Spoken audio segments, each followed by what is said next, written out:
Assalamualaikum warahmatullahi wabarakatuh. Salam sejahtera bagi kita semua. Perkenalkan, nama saya Alfiana Dini Zakiyah. Pada kesempatan kali ini, saya akan mengajak teman-teman untuk memahami sebuah topik yang sangat menarik sekaligus penuh harapan, yaitu potensi bahasa Indonesia menjadi bahasa internasional. Bahasa Indonesia bukan hanya sekedar alat komunikasi di Nusantara, tetapi juga memiliki kesempatan yang sangat besar untuk dikenal dan digunakan di kancah internasional.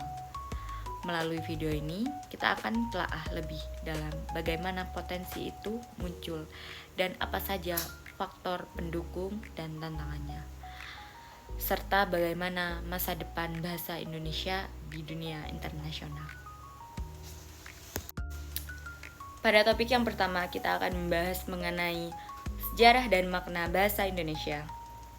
Bahasa Indonesia lahir sebagai bahasa pemersatu bangsa yang terdiri dari ribuan suku dan ratusan bahasa daerah. Pada tanggal 28 Oktober 1928, dalam sejarah Sumpah Pemuda, bahasa Indonesia diikrarkan sebagai bahasa pemersatuan. Hal ini menjadi tonggak berdirinya bahasa Indonesia sebagai bahasa identitas nasional bangsa. Setelah proklamasi kemerdekaan pada tahun 1945, bahasa Indonesia secara resmi dijadikan bahasa negara Indonesia, menjadi komunikasi resmi dan alat pendidikan nasional. Bahasa ini bukan sekedar alat komunikasi, melainkan cermin kebudayaan, ideologi, dan semangat pemersatuan bangsa Indonesia.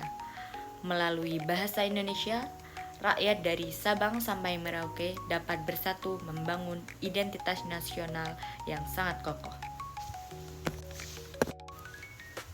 Masuk ke topik pembahasan selanjutnya, yaitu peluang bahasa Indonesia menjadi bahasa internasional. Peluang bahasa Indonesia menjadi bahasa internasional semakin realistis apabila didukung oleh beberapa faktor. Faktor pertama yaitu penutur bahasa Indonesia yang mencapai lebih dari 270 juta orang di seluruh dunia, baik sebagai bahasa ibu maupun bahasa kedua, merupakan pasar yang besar yang menjadikan bahasa Indonesia sebagai bahasa dengan potensi penyebaran yang luas.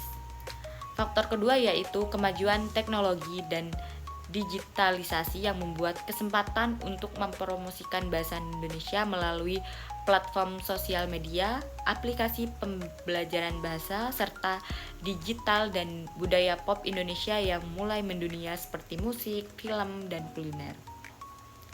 Ketiga, Indonesia sebagai negara dengan ekonomi terbesar di Asia Tenggara dan masuk dalam kelompok G20, menjadi bahasa Indonesia memiliki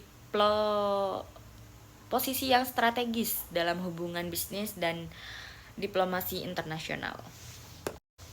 Selanjutnya masuk ke topik tantangan. Tantangan yang harus dihadapi bahasa Indonesia untuk menjadi bahasa internasional. Tantangan pertama yaitu minimnya investasi dan pengembangan materi pembelajaran bahasa Indonesia untuk penutur asing. Buku, aplikasi, dan metode pembelajaran bahasa Indonesia juga masih sangat terbatas dibandingkan dengan bahasa internasional lainnya seperti Inggris, Mandarin, Spanyol. Tantangan kedua yaitu kurangnya ekspor bahasa Indonesia di media internasional dan lembaga bahasa global. Bahasa Indonesia belum banyak dijadikan bahasa resmi dalam organisasi internasional atau dijadikan standar dalam konten global. Tantangan ketiga yaitu peningkatan kualitas pengajaran bahasa Indonesia di luar negeri, termasuk pelatihan guru dan penyediaan fasilitas belajar bahasa Indonesia yang memadai. Selain itu, tantangan internal seperti perlunya menjaga kelestarian bahasa Indonesia yang baik dan benar di era globalisasi, agar tidak tercampur dengan bahasa asing secara berlebihan harus juga menjadi perhatian. Sebagai bangsa Indonesia, kita harus bangga dan yakin bahwa bahasa Indonesia memiliki potensi yang luar biasa untuk dikenal dan digunakan oleh masyarakat dunia. Dengan kerjasama dan upaya serius dari berbagai pihak, Impian bahasa Indonesia menjadi bahasa internasional bukanlah hal yang mustahil. Terima kasih kepada teman-teman yang telah menyimak video ini sampai selesai. Mari kita terus dukung penggunaan bahasa Indonesia yang baik dan benar, serta lestarikan budaya bangsa kita melalui bahasa. Jangan lupa like, share, subscribe agar terus mendapatkan konten menarik lainnya. Sampai jumpa di video berikutnya. Wassalamualaikum warahmatullahi wabarakatuh.